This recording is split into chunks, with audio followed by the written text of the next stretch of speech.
Teremos no pecado para que a graça se destaque? De modo nenhum. Nós que morremos para o pecado, como ainda viveremos nele? Ou ignorais que todos nós, que fomos batizados em Cristo Jesus, fomos batizados na sua morte? Portanto, fomos sepultados com ele na morte pelo batismo, para que, como Cristo foi ressuscitado dentre os mortos, pela glória do Pai, assim andemos nós também em novidade de vida. Leiam os irmãos.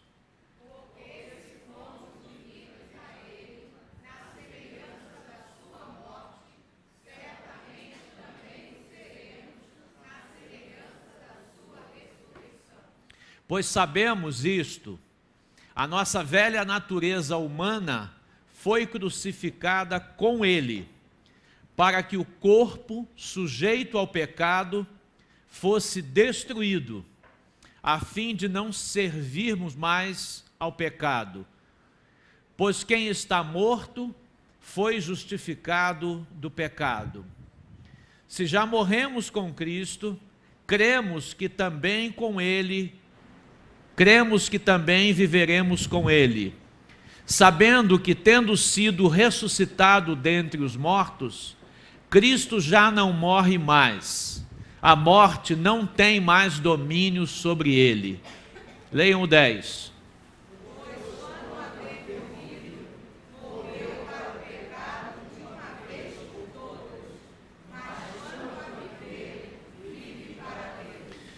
Assim também, considerai-vos mortos para o pecado, mas vivos para Deus em Cristo Jesus.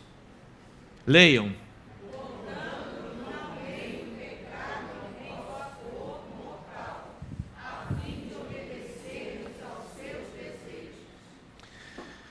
Estamos pensando, quando mencionamos relações fundamentais, em relações que foram iniciadas pela fé em Cristo Jesus. Aquele dia, aquele momento da sua vida em que você creu em Cristo, entregou a sua vida a Jesus Cristo. Este momento foi o momento inicial de diversos tipos de relação com Ele, com o Senhor, com a própria vida. E existe um ato que é praticado por nós, que formaliza, que nos introduz nestes relacionamentos que mudaram. Este ato que nós praticamos em obediência a Cristo é o ato do batismo. Hoje à noite, se Deus assim o permitir, teremos aqui um grupo de 6 irmãos assumindo publicamente esse compromisso de fé com o Senhor Jesus Cristo e sendo formalmente integrados na vida da igreja do Senhor Jesus Cristo aqui nesta localidade. Esse ato deve ser visto como um ato de obediência inaugural. Jesus Cristo disse que aquele que crê deve ser batizado. Então, em obediência àquele que é o nosso Salvador, começamos a assumir atitudes de obediência com aquele que não quer ser somente o nosso Salvador. Jesus quer ser o Senhor da nossa vida, do nosso humor, das nossas palavras, do que existe no nosso coração, que precisa permanecer ou que precisa ser retirado. Jesus quer reinar, quer ser Senhor das nossas emoções, para que não nos precipitemos tanto em tantas coisas, pequenas ou grandes. Pois bem, o primeiro gesto que praticamos, dizendo nós queremos Cristo como Salvador, mas também queremos Cristo como nosso Senhor, é a obediência pelo batismo. Importante é lembrarmos que, pouco antes do Senhor Jesus Cristo dar início ao seu ministério, veio um homem chamado João Batista, João o Batizador, que anunciou para as multidões por onde ele andava. Ele saiu do deserto e avançou na direção das cidades. E ali a mensagem dele era simples e objetiva: arrependei-vos, porque é chegado o reino de Deus. Arrependei-vos, porque Deus trouxe à terra, através do seu Filho, o seu reino, o seu governo. Aquilo que sempre existiu passou a estar diante dos nossos olhos na pessoa de Jesus Cristo. E quando João chamou a vinda de Jesus Cristo de chegada do reino de Deus, todos nós sabemos que não existe um reino sem que exista um rei. E este rei que veio nos governar é Cristo. Portanto, o gesto do batismo que alguns vão praticar hoje, e você já praticou há 5, 10, 20, 30, 50 anos, 60 anos, 70 ou mais, esse gesto foi um gesto inaugural de algo que é para permanecer como seu compromisso de vida. Não estará sujeito às suas conveniências. Não. Você, com o batismo, está dizendo: Senhor, governa a minha vida. Eu estou disposto e necessito do teu governo sobre a minha vida. Eu não tenho autonomia suficiente para lidar com as realidades que a vida apresenta. Eu sou frágil, por exemplo, diante das tentações. Eu não consigo controlar muitas vezes o meu emocional e às vezes os meus lábios jogam para fora coisas das quais eu percebo que me arrependo, me entristeço pelo menos com o que digo, fruto do que às vezes domina o meu coração, a minha emoção. Portanto, Senhor, eu preciso do teu governo sobre a minha vida. A igreja de Jesus Cristo, ela é esse ambiente local, né? Porque nós conhecemos, falamos de igreja e nós pensamos, por exemplo, igreja batista. Você está falando do conjunto de igrejas batistas que existe no Rio de Janeiro, no Brasil e no mundo. Quando você fala a igreja de Jesus Cristo, você alarga esse universo, você aumenta aquelas igrejas que professam a fé em Cristo Jesus, que perseveram neste ideal de fé, de confiança. Mas é preciso que não olhemos as coisas somente nessa distância grande. E a igreja local, ou as igrejas locais, elas criam a oportunidade de que nós cumpramos este gesto, que é um gesto inaugural, inicial, de comprometimento com Jesus. Então, é importante observar você na igreja local, você na igreja a qual o Senhor te chamou, não para ter o que você quer, mas para servir naquilo que Ele quer que você sirva, porque Ele é Senhor. Esta é a visão que deve prevalecer. Nesse instante em que você se batizou ou vai se batizar, iniciam mudanças fundamentais no seu viver. E eu quero falar sobre 5 destas mudanças que precisam ocorrer, que necessitam ocorrer face o desejo seu, em obediência à palavra, de obedecer Jesus Cristo. Primeira mudança que ocorre é na sua relação com o pecado. Releia, por favor, os versos 1 e 2. Leia aí, por favor. Pode ler. Que diremos então? Permaneceremos no pecado para que a graça se deixará? Sem ler o segundo ainda, o que essas duas perguntas sugerem para você que está lendo essas perguntas? O que você de pronto logo percebe? Hein? Como é que fica a sua relação com o pecado? Como é que deve ficar a minha e a sua relação com o pecado? A pergunta de Paulo é bem clara, bem objetiva. Que diremos então? Por causa da graça, vamos permanecer no pecado para que essa graça então se destaque mais ainda? Como é que você responde essa pergunta? Permaneço eu no pecado? As minhas atitudes que se revelam pecaminosas deverão permanecer na minha vida? Pelo fato de que a graça me alcançou e me salvou? Certamente que não. Vejam o 2. Podem ler.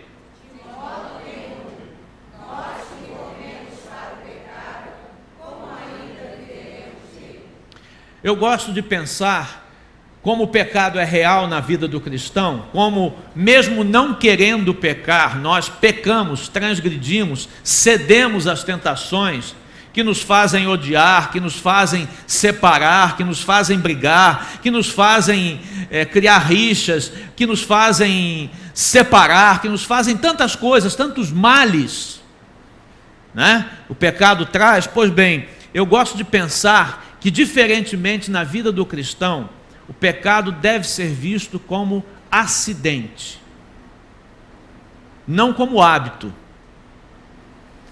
Como cristão, eu não devo cultivar e acariciar os meus pecados e lidar com eles como se eu devesse cuidar, porque são bonitinhos, são meus, ninguém sabe, ninguém imagina, só Deus sabe, é meu, é um assunto meu e de Deus. Muito bem, se é seu e de Deus, Deus é santo, você é pecador. A Bíblia diz que os nossos pecados nos separam de um relacionamento com Deus, de um relacionamento saudável. Como lidar com isso então? Só admitindo o pecado na vida como acidente. Quantos dirigem carro aqui? Levanta a mão, por favor. Pode baixar. Você sai pela rua batendo em todo mundo, porque o carro parou na sua frente, você quer passar, você atropela? Vai por cima? Os pedestres você trata dessa maneira? O lixo você joga pela janela do carro? Vá pensando, são formas de transgressão, de quebra de princípios e tantas outras. Não, são coisas que não devem ser normais. Bater com carro, numa situação de infelicidade, atropelar alguém, para quem dirige, para quem trabalha com isso, existe essa possibilidade, mas nós precisamos fazer isto com prudência, assim como devemos ter a nossa vida espiritual vivida com prudência. Pecado precisa ser visto e acontecer na nossa vida como acidente infeliz. Por quê? Porque a Bíblia diz que em Cristo você não é mais escravo do pecado. Em Cristo você é alguém livre. As pessoas dizem assim, mas a igreja dá um trabalho para viver na igreja, né? Porque a gente tem que... Primeira preocupação, me lembro de uma simulação que vi ou ouvi sobre ela, uma igreja em que usualmente usam encenações antes do pastor pregar, né? Então, aí tem uma situação em que a família imaginariamente está assim na frente da igreja, vindo num carro, né? Para a igreja, estou indo para a igreja. E está um pega danado dentro do carro, discutindo, brigando, marido se desentendendo com mulher, mulher se desentendendo com filho, aquela desavença toda. De repente parou na porta da igreja, aí apareceu a figura do diácono. Eu vou botar o diácono, não vou botar pastor, tá? Porque eu não vou me comprometer. Aí olharam para um diácono que é visto como um homem íntegro, etc. Aí todo mundo muda aquela ira, aquele ódio. Tudo bem? Bom dia, irmão. Simulação, né? O Senhor certamente não nos quer vivendo, irmãos, uma vida necessariamente de simulação. Então, até é fato que você se aborrece dentro de casa, é verdade? Verdade. É verdade. É fato que você se desentende com alguém? É fato.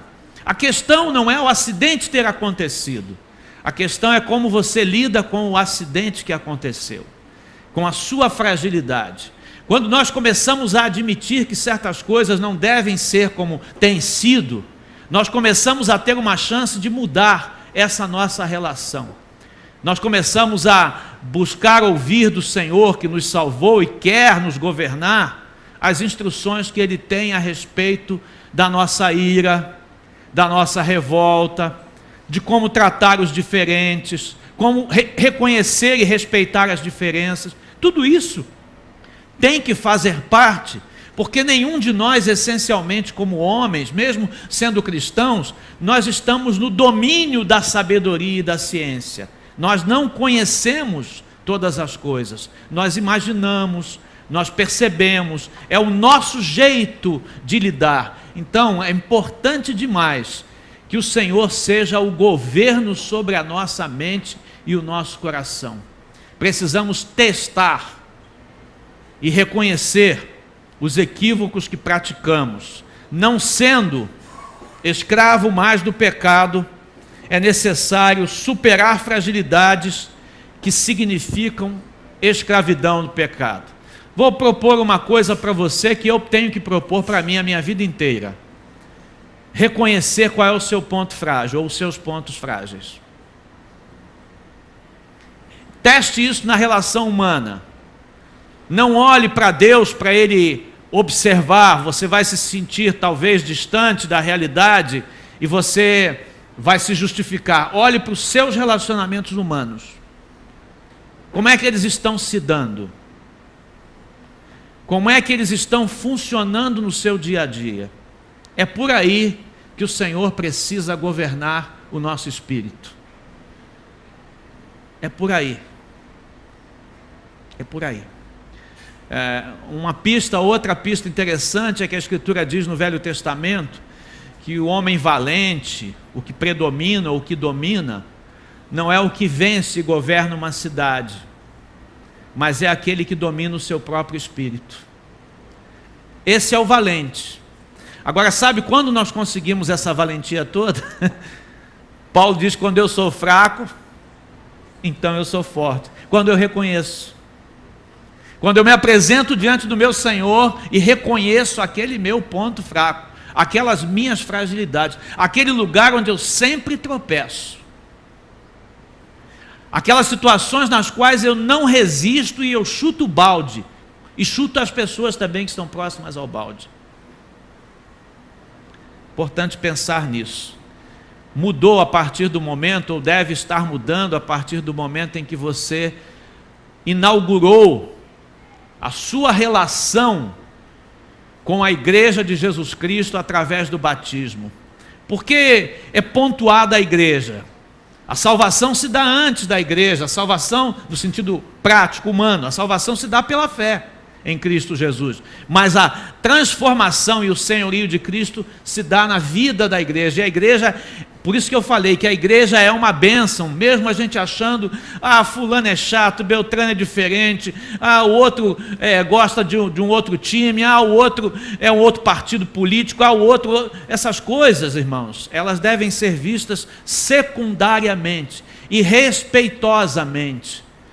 Porque o que vale, o que funciona, o que deve ficar evidente na nossa vida é o governo de Cristo. E como nós encontramos na igreja de Cristo uma diversidade, diferenças, nós encontramos o espaço ideal para nós crescermos como seres humanos.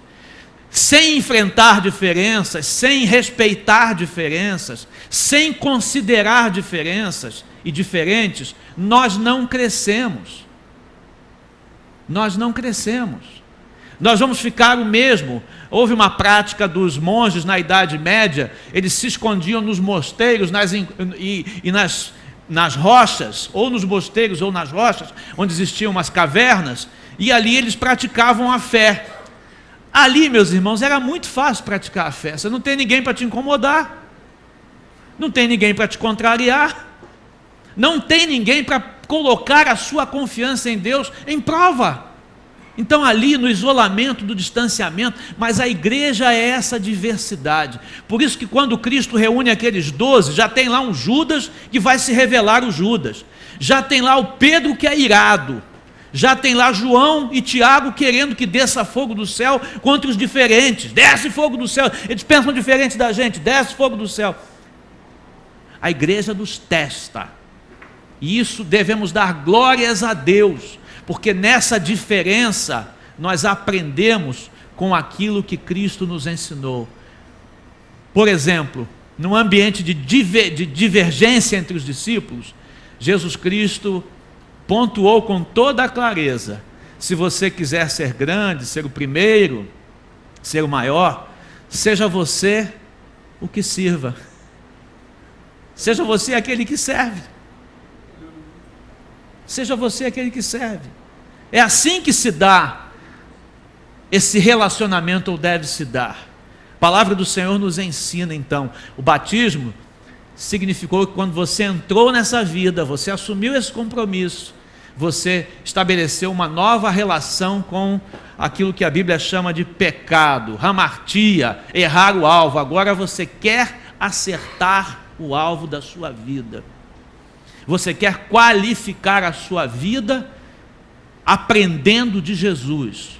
E aprendendo de Jesus na vivência com os diferentes. Segundo aspecto, qual a nossa outra mudança fundamental em relação à nossa vivência na igreja? A sua relação com a vida.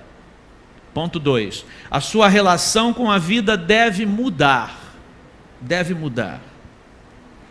Vamos ver os versos 3, 4, 6 e 11. Podem ler? Ou ignoraste todos nós que fomos batizados em Cristo Jesus, fomos batizados na sua morte. Podem ler. Fomos sepultados com ele na morte do batismo, para que como Cristo foi ressuscitado entre os mortos pela glória do Pai, assim andemos nós também em novidade de vida. Andemos nós também em quê? Novidade de vida. É outro momento, é outra realidade. E a nossa luta deve ser dar qualidade à nossa vida. Dar qualidade à nossa vida. É uma relação que precisa mudar, que precisou mudar. Houve um momento que você, com muita consciência de pecado ou com pouca consciência de pecado, você sentiu necessidade de mudar, deixou-se orientar pelo Espírito. O Espírito de Deus, ele te convenceu do pecado, da justiça e do juízo, e ele te colocou num ambiente em que ele quer reinar e governar a nossa vida. E ele deu o start para que eu pudesse andar em novidade de vida. Eu nasci de novo pela fé. Continuo lutando com as minhas fragilidades nesse mundo, é fato. É fato, só que agora eu faço uma escolha. Eu não quero vício, eu não quero a dependência. Eu estou falando vício e dependência, não pense você em vício e dependência a drogas somente, drogas químicas, não. Pense nos vícios e dependências dentro dos relacionamentos. Eu me intrometo demais. Eu falo o que não devo? Eu dou palpite em tudo? Ou eu me calo em tudo, fico quieto, como alguém dizia num programa de TV, uma múmia paralítica. Como é que funciona uma múmia paralítica? As coisas têm um equilíbrio na vida, tem um limite de funcionamento. E Deus espera, o Senhor espera que a minha ação seja uma ação proativa, cooperativa e construtiva. Então, a nova vida que o Senhor me deu, ela deve ter a característica da esperança, ela deve receber e partilhar o consolo, ela deve ter o toque da reconciliação. Nós somos facilmente adeptos do conflito. E Deus diz que pôs em nós a palavra da reconciliação. Como é que lidar com isso? Paulo disse, o Senhor pôs em nós a palavra da reconciliação. Paz nos relacionamentos e tantas outras coisas. Põe aí, por favor, o 12, do 9 ao 21. Romanos 12, do 9 ao 21. Esse texto é muito lindo, muito rico, como tantos outros na Escritura que nós podemos pontuar, realçar. Romanos 12, do 9 ao 21. Leia o 9, por favor. O amor seja sem fingimento, odiai o mal e apegai-vos ao bem. Pode seguir. Amai-vos de coração uns aos outros, com amor fraternal, preferindo-vos em honra uns aos outros. Não sejais descuidados no zelo, irresponsáveis, mas fervorosos no espírito. Servi ao Senhor. Alegrai-vos na esperança, sede pacientes na tribulação, perseverai na oração. Pode seguir. Socorrei os santos nas suas necessidades, procurai ser hospitaleiros, abençoai os que vos perseguem, abençoai e não amaldiçoeis. Esse momento é estratégico na vida nacional para o Brasil praticar isso. Seguindo. Alegrai-vos com os que se alegram, chorai com os que choram. Sede unânimes entre vós, não sejais orgulhosos, mas prontos a acompanhar os humildes. Não sejais sábios aos vossos próprios olhos. A ninguém devolvei mal por mal. Procurai fazer o que é certo diante de todos. Se possível, no que depender de mim, diga assim, se possível, no que depender de mim, viverei em paz com todos os homens. Amados, não vos vingueis a vós mesmos, mas dai lugar à ira de Deus, pois está escrito: a vingança é minha, eu retribuirei, diz o Senhor. Quer dizer, substitui a sua ira, o seu ódio, o seu ressentimento, pela justiça de Deus. É disso que Paulo está falando. A minha justiça, a minha ira não pode dominar. Se dominar, me permitam, dá caca, não dá certo. Se a minha ira prevalecer, não vai dar certo. Então a ira de Deus, Paulo está chamando a justiça de Deus, o direito que Deus tem de fazer justiça. Se existe alguém que pode e tem direito de se irar, é o Senhor Deus da vida. Então vamos dar lugar a Ele para que Ele faça justiça. 20, podem ler.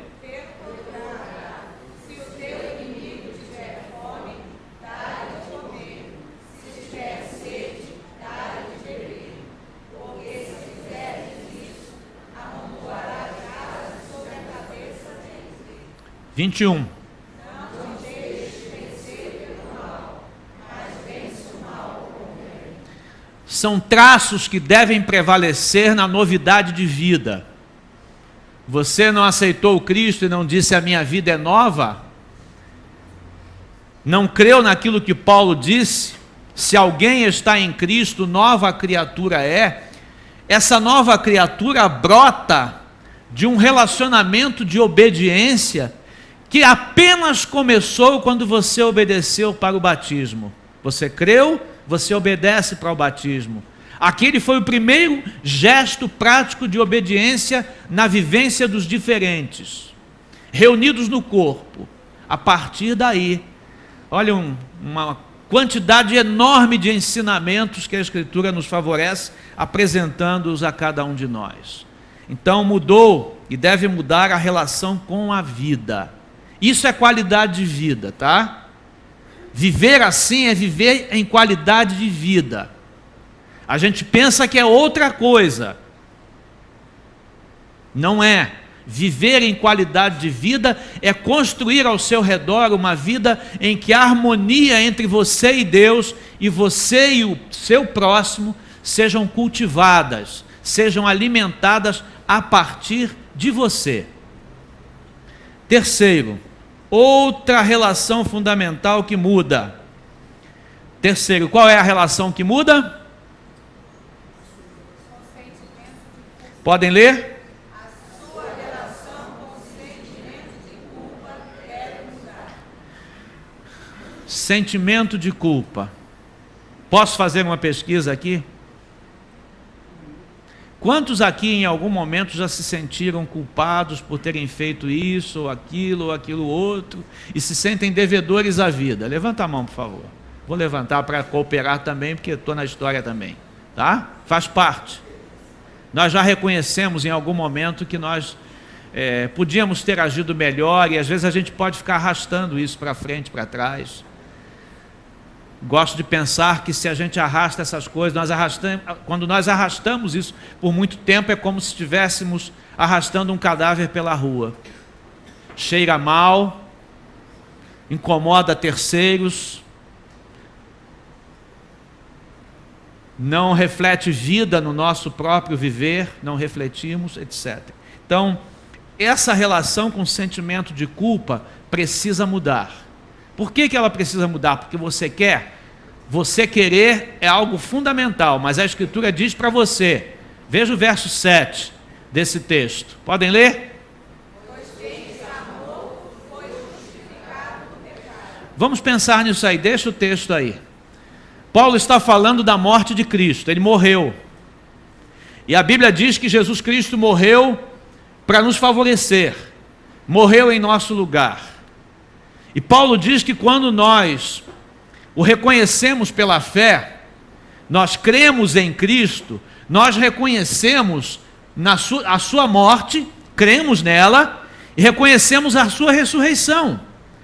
E diz que quando nós cremos em Cristo, nós nos unimos a Ele na morte e na ressurreição. Significa, se eu me unir a Cristo, eu vivo aqui no ano de 2014, mas eu me uni a Cristo na morte dele, significa que naquele dia terrível, em que ele foi levantado na cruz do Calvário e ali morreu, ele não morreu pelos pecados dele, a Bíblia me ensina e você crê nisso, ela diz que ele morreu pelos meus pecados, significa que quando ele estava morrendo ali, sabe quem estava morrendo? Todos aqueles que ao longo da história iriam crer naquilo que ele fez em favor dos pecadores. A morte funcionou para isso. Então, você está, pela fé em Cristo, justificado do seu pecado. Não há por que mais carregar culpa, porque as culpas do seu pecado foram carregadas lá na cruz. Nós temos a memória das coisas que nós fizemos errado. Nós temos memórias infelizes de coisas que devíamos fazer, deixamos de fazer. Não há um ser humano que consiga passar pela vida sem a consciência do erro. É impossível. O mais insensível ser humano vai reconhecer em algum instante que errou. Só que em Cristo, a sua culpa morreu. Porque Cristo morreu e levou a sua culpa. Então agora, o que vamos fazer com a nossa memória? Vamos colocar essa memória diante de Deus, testá-la pela palavra, a palavra me diz que eu estou perdoado, e eu vou seguir a vida agora construtivamente.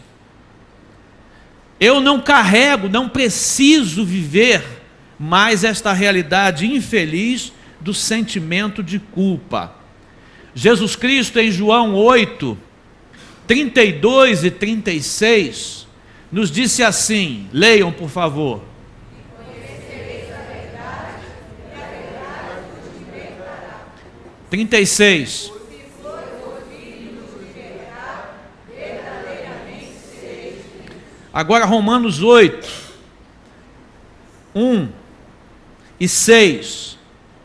Podem ler?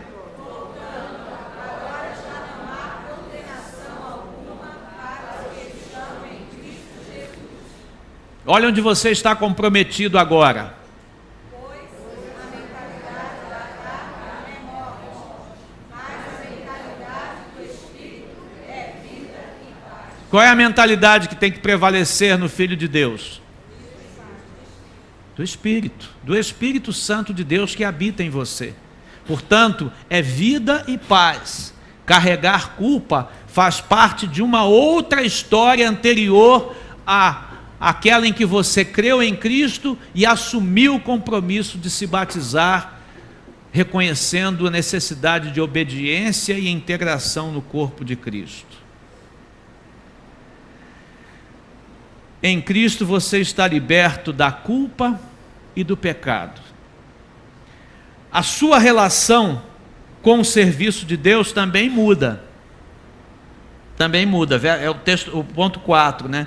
A sua relação com o serviço de Deus também muda. Ponto 4, olha aí. Para que serviam essas mãos antes de você conhecer a Cristo? Olha, tem tanta história triste que a gente ouve do uso das mãos antes do conhecimento de Cristo. Tanta história. Às vezes a pessoa não agiu com as mãos, mas agiu com usou a sua inteligência para coisa ruim. Usou o seu coração para maldar, para maquinar, para fazer o mal, para destruir o outro. Uma sequência de ações infrutíferas do ponto de vista espiritual. Agora muda. Aquilo que você fazia a serviço de um outro, agora você faz a serviço do seu Deus. E a palavra do Senhor nos mostra que é preciso, entre outras coisas, ter prazer no serviço de Deus. Põe os versos aí, por favor, 10, 17 e 18. 6, Romanos 6. Eu vou ler para você. Você está cansado? Eu vou ler. Tá? Eu estou achando, tão cansadinho, né? Semana foi árdua, pesada, dura, eu sei que foi, né? E ontem à noite, como é que foi? Tudo bem? Foi mais tranquilo ontem, se você teve folga? Pois bem, então, olha lá, eu olho lá, você olha aqui. Pois quanto a ter morrido, morreu para o pecado. Mas quanto a viver, você vive para quem? Vive para Deus. Abre aqui um parênteses aqui. Você vive para Deus quando você cuida bem da tua casa também, tá? Do teu marido, da tua esposa, do teu filho, da tua filha. Isso também está incluído. Você vive para Deus quando você é honesto, correto nas suas ações no trabalho. Quando você é produtivo, quando você é útil para alguém. Você vive para alguém quando você consegue ser um bom vizinho. Vive para Deus quando você consegue ser um bom vizinho. Ter um coração disponível a ajudar. Você vive para Deus quando você dá testemunho da sua fé. Quando você encontra alguém desesperançado, abatido, vencido pela vida, e você consegue dizer para essa pessoa: olha, amigo, há esperança em Cristo, há uma outra vida em Cristo Jesus.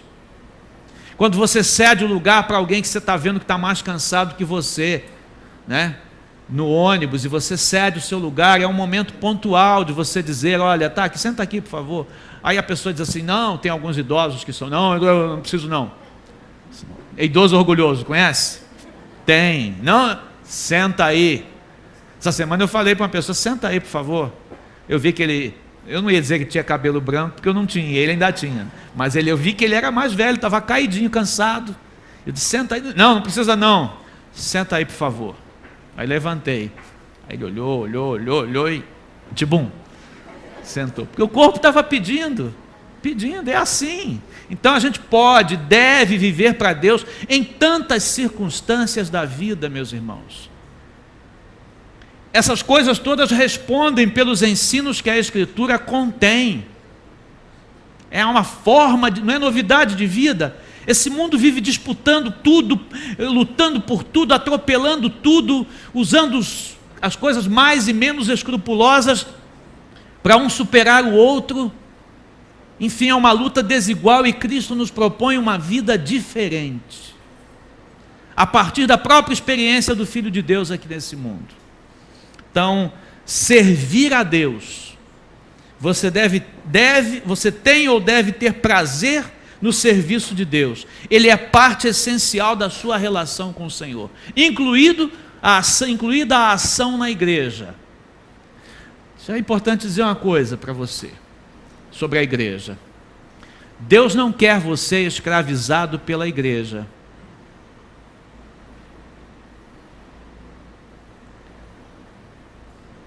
Você deve, porque a igreja às vezes, dependendo, me entendo o que eu quero dizer, a igreja pode significar para você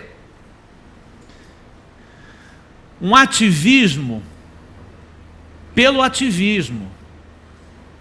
E isso não é ideal, isso não é justo. Você abandonar a sua família porque você está servindo a igreja, é justo? Não. Deus quer as coisas equilibradas.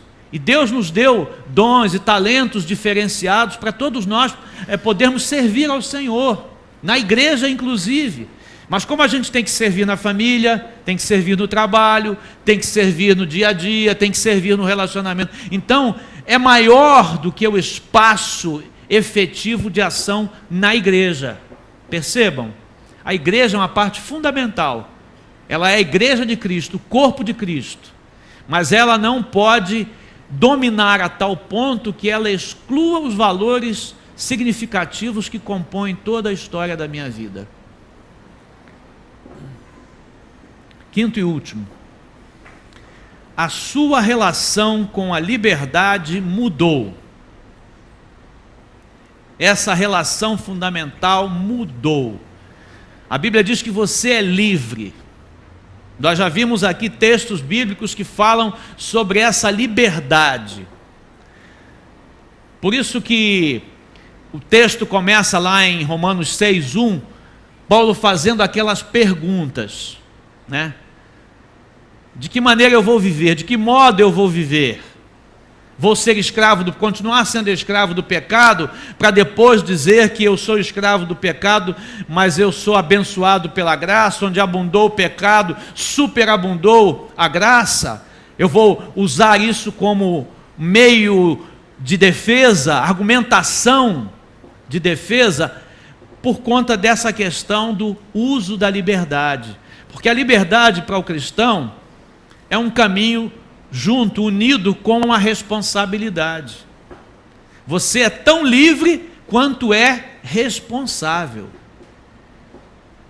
Você é responsável pela vida dos seus irmãos, pela sua vida. Às vezes entra em conflito o seu interesse com o interesse dos seus irmãos. Equilíbrio, buscar de Deus o discernimento, a sabedoria, a habilidade e decidir com a consciência livre, sem tormentos e aflições, mas com a responsabilidade de um filho de Deus. Por isso que nós precisamos ir crescendo na fé, compreendendo a Escritura, aprendendo a conviver com as diferenças, lidando com as situações todas que a vida nos apresenta, as boas e as ruins, as que nos fazem sorrir e as que nos fazem chorar. Elas compõem esse mundo e o nosso Salvador nos ensinou sobre isso. Então eu lido com a liberdade dentro desse trânsito com a responsabilidade. Os textos que Paulo nos ensina ali do 20 ao 22, veja só o que está escrito ali. Eu vou ler, quando você continua cansado aí, descansando um pouco. Porque quando eres, olha só que interessante, olha a conversa de Paulo. Quando eres escravos do pecado, estáveis livres em relação à justiça.